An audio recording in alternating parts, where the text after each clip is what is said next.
it's not always just about the number growing no matter what. It's like, what do I have to do for it to grow? What does my life look like? How much am I enjoying life? And considering all of that on the joyous path to millions.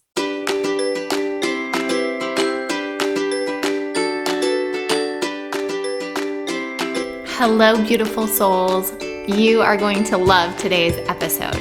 If you want your story to sound like so many of the guests on this show, then you've probably realized that healing your relationship with money is a key piece of the puzzle.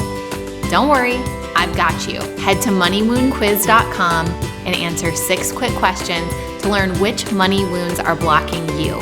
And I'll send you an email with a link to a money healing masterclass for free. No more waiting. Go take the quiz now. Hey, I am recording this July celebrations and stretches on August 1st. So it's all very fresh. And the cool thing about August 1st is that it's a super full moon. And I love whenever one of the moons falls on the first of the month, because it's like you get to celebrate everything from July, set intentions for everything you want for August, do releasing anything that no longer serves. It's like all of the rituals coalesce in such a beautiful way. I actually wanted to record the podcast specifically on this day because it all feels so fresh and it feels like I want to be doing these rituals anyway. July was such an incredible month. One of the first things that I wrote as I take little notes throughout the month to remind me, the first thing I wrote was feeling euphoric about life. And I love that I wrote that because I will say that feeling has dissipated a bit since I wrote it, but it's like such a good reminder that I really was in this portal of just feeling so happy and seeing the divinity in everything. And I've been working on really embodying and defining what the priestess path means to me. That's something that has felt really important since coming home from Egypt. And I actually never resonated with that terminology of priestess before.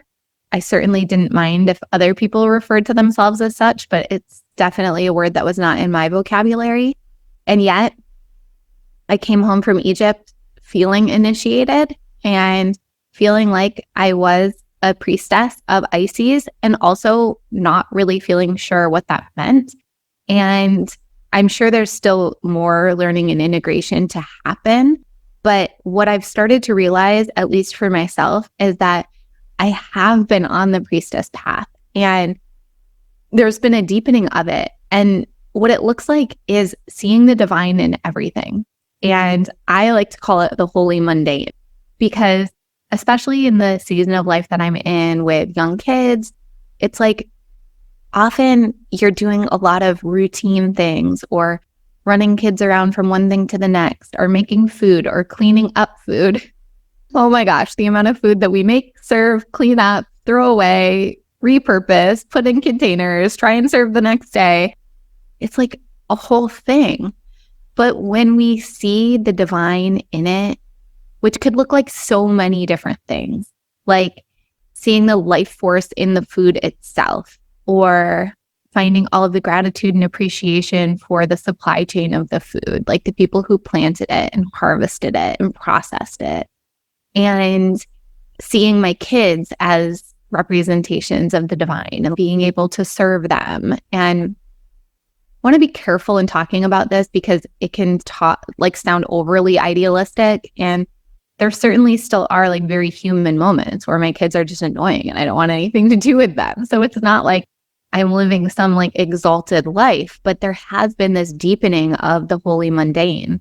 And it's led to this euphoric feeling of just feeling like I'm right where I'm meant to be and I'm doing exactly what I'm meant to be doing. And holy smokes, is that a gift?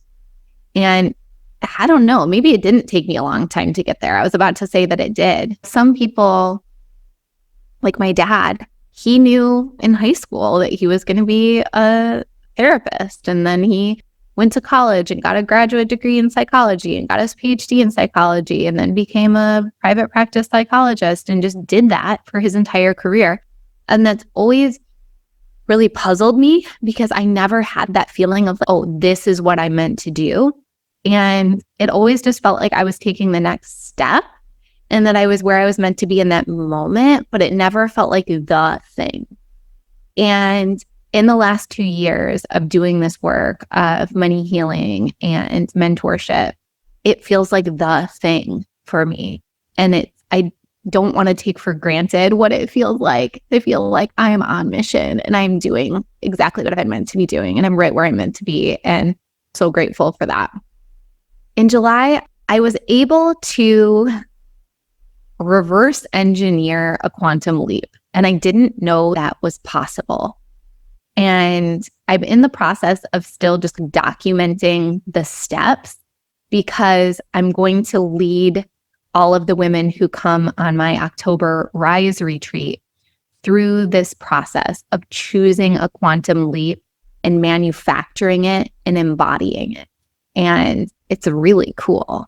So we do have a few spots left for the October retreat, and we'll make sure to link that in the show notes so that if you want to come, you can snap up a spot.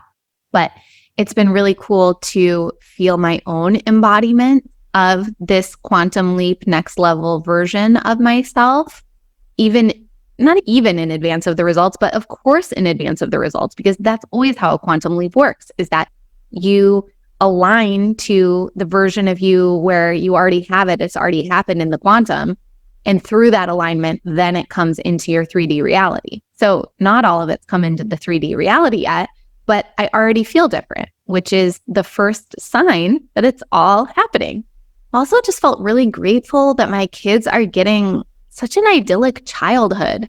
I really feel like we're raising them the way that we want to, and they're getting so many memories and experiences that just feel so sweet and special.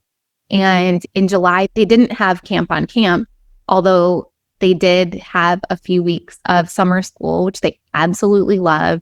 Faye got to do cooking and gardening camp again, which is like her all-time favorite. And then even when they had a week here, it was like they got to swim in the pool. They got to earn screen time. So they were like on their bikes and reading books, doing all the things so that they could earn screen time. And it just felt, oh, this is the way it's meant to be. And I'm so grateful for their innocence and for the memories that they're making and that we've been able to give this to them. And on that note, we had so many people telling us how awesome our kids are. That is the coolest thing. It's like the ultimate compliment. It's like before I had kids, it was like I wanted your praise. And now if you praise my kids, I just melt into a puddle because people that really see my kids for how special they are, like feel way more special to me than anything to do with me. I've also had so many new members joining my memberships all the time. And that's been just really incredible. That was something that even just 2 months ago was a dream and what I wanted, to have something where people could just join at any time and that I would be making sales while I was sleeping or while I was on vacation and all that kind of stuff. And it's happening. It's totally happening. And that feels so celebratory. Okay, let me jump down to the stretches and share a little bit of the stuff that I got to work through in July. So one was having an unplugged vacation. And it's something that I actually have not really done. I guess I've done it over Christmas, but I've never just taken a random like unplugged vacation in the 2 years that I've been coaching, which is so interesting because with the agency, we were really good about having boundaries and actually unplugging and going on vacation and that sort of thing. But a few differences. Number one, we had more team at the agency and I didn't like the work as much. So I also felt like it was important for me to unplug from it. Even when I was enjoying it, it did feel like important to unplug.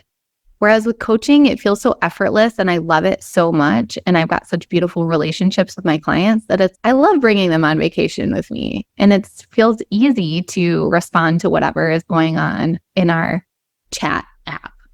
And yet, I wanted to practice that next level of embodiment so that if my clients are desiring to take that time away and really unplug, that they're seeing that modeled for them through their mentor and they're getting to experience the client side of it, which is that it's fine.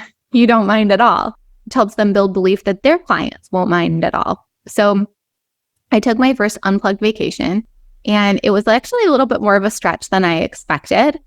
And I noticed the ways in which I wanted to stay plugged in, or I don't know. It was all me. It had nothing to do with my clients per se, but it was like my codependence on staying plugged into those spaces. And I got the opportunity to work through that, which is definitely a stretch.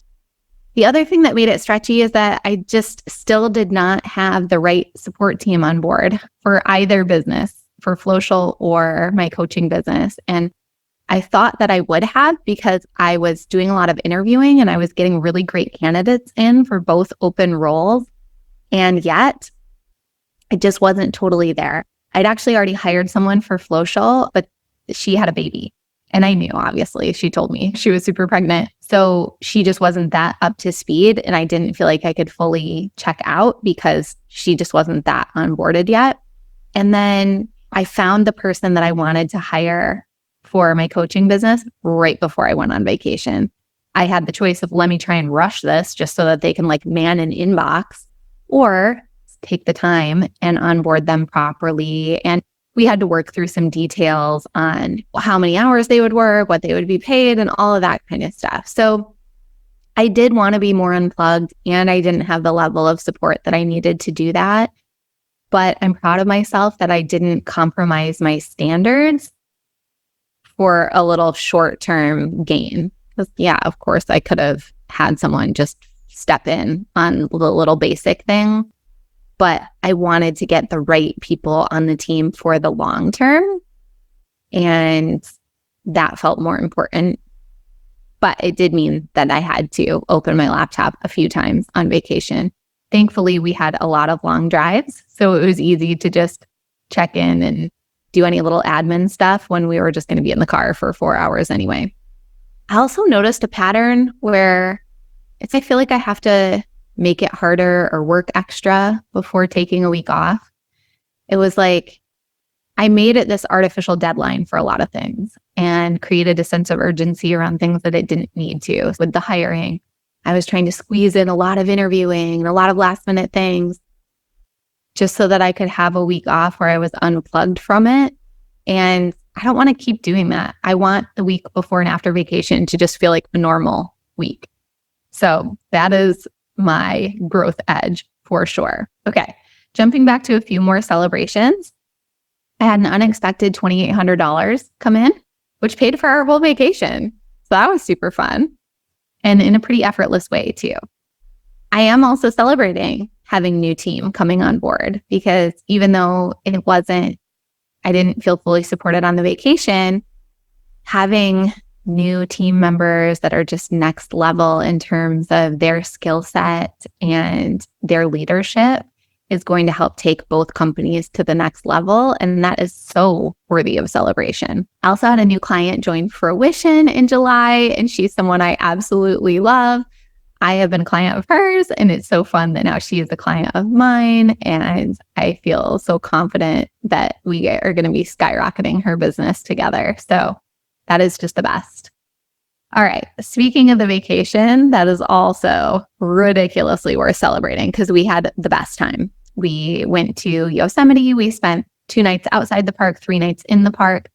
The place that we stayed inside the park was so epic. It's called Housekeeping Camp, and it's set up glamping, and we absolutely loved it. There's a beach right there along the Merced River where you could just put your camp chair into the cold water, enjoy a drink, look up to your right, and there's Half Dome. Look up to your left, there's Yosemite Falls. It was just like so special. We also went on a big hike with our kids. I did not think that they could hike this much. Thankfully, there was another family with kids the same age that just went for it, and we tagged along. But we hiked what's called the Mist Trail. So as you get closer to this waterfall, you just get completely drenched in the mist that comes off of it. And we saw a triple rainbow. Never in my life have I seen a triple rainbow, but the sun was shining and the mist was getting kicked up from the waterfall, and it was like ridiculously special. In full disclosure, then we also just continued on with that other family hiking up to the next waterfall. And that was regrettable. Like the kids melted down, we melted down. It just was not worth all of the extra hiking and the extra physical strain to see one more waterfall that looked similar minus a triple rainbow from the first one. You live and learn. Then we went to Santa Cruz, where one of my high school besties lives, and it's such a cool spot. She literally lives in the redwoods. So it just feels like she lives in this like enchanted forest. And then you drive a little ways and the ocean's right there. And that's actually, I think, like the slogan of Santa Cruz is where the redwoods meet the ocean. That's such a cool spot because it doesn't feel like those two things should coexist in such close proximity. Like just these giant, massive, ancient trees. And then the ocean's right there. It was so cool. And it just made me so proud of us. Like these two women, these two little girls from Allegan, Michigan, just such a small town, blue collar living, to be where we're at now and living the lives that we're living. I'm just like so proud of us and that we still have such a beautiful relationship and that our kids know each other and our husbands know each other. It just felt really special. So when we continued our tour to California, we drove 4 hours south of Santa Cruz to a little town called Buellton that has this cool RV park called Flying Flags. They've got like multiple pools. They have live music. They do a big barbecue. They've got like big sets of Connect Four and bocce ball and cornhole and all the things. And stayed a night there just to break up the drive. And then went all the way down to San Clemente, where another set of friends live. And we get together every couple months and we will stay at each other's houses and just have a fun night of music and good food and catching up. And that it just feels so special. And I had this moment, they got these new e-bikes and we decided to ride e-bikes. It was probably like, I don't know, a 20-minute ride to go to downtown for dinner. And it was so fun, like riding them and having the kids on the back. We definitely had some sketchy moments where we took a path that did not have a good bike trail and all of that, things that you laugh about in hindsight. But I've thought about getting e-bikes for so long. And I just had this moment where a wave of gratitude washed over me that universe was giving me this opportunity to get a taste of it, have the appetizer, get the sample platter, and imagine what it would be like if we had e-bikes and how we would use them and that kind of thing. And so now Jeff's pretty hot on it and we'll see, we'll probably get some, but I just love when universe delivers in a different way and just gives you that opportunity. And universe does that with me a lot, which I'm really thankful for, because sometimes the things I think I want, I don't actually want, or I get it in a different way and it's better and it's easier and I don't have to commit to it long term, things like that. It was special enough that I wanted to remember it. And so I added it to my list of July celebrations. From a money standpoint, the coaching business brought in $13,930 cash. The agency, I think this number is a little early because whenever I do these the day after the month closes, usually the Excel spreadsheet that our person updates is not updated yet, but whatever, we just roll with it. So the agency is $56,067 for a total of $69,997.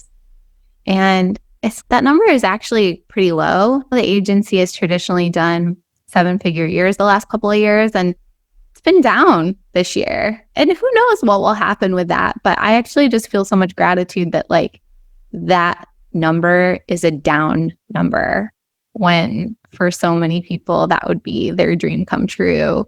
And knowing how much / how little we have to work for that money, it just makes me really grateful. And I'm also excited for the day when that number just climbs and climbs.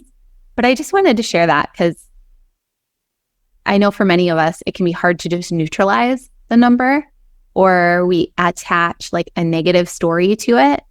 And so I wanted to just give a real life example where like I could attach a totally negative story to that. Oh my gosh, what are you guys going to think of me? I'm saying that I'm a money healer, that I'm a business mentor, and yet this number is lower than it should be, and blah, blah, blah, blah, blah.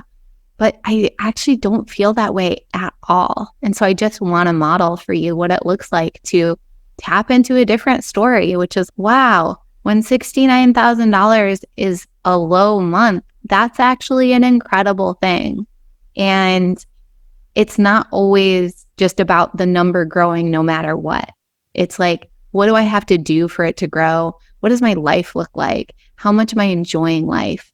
And considering all of that on the joyous path to millions. So as always, thank you so much for listening. I would love to hear what you're celebrating from July. So when you listen, screenshot this, share it on social media, type in what you're celebrating from July and tag me so that I can celebrate you as well.